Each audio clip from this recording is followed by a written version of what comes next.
الباب اتقفل ورايا. كنت لوحدي، بس حسيت إن في حد بيتفرج عليا.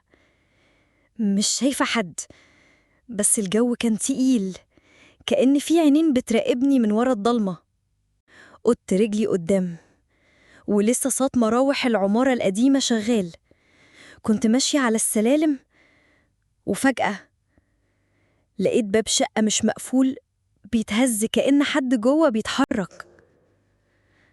مديت إيدي وقلبي بيدق، بس قبل ما ألمس الباب سمعته، صوت خفيف جدا بيهمس باسمي.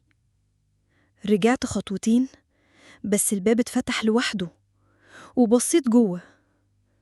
لقيت حد بيبصلي من ورا الباب التاني، بس وشه مش واضح. وسمعت صوت أنفاس تقيلة. أنا كان لازم أهرب، بس جسمي ما كانش قادر يتحرك. لو عايزين تعرفوا إيه اللي حصل لما دخلت جوه، تابعوني في الحلقة الجاية. بس نصيحة، ما تدخلش عمارة الباب فيها بيتقفل لوحده.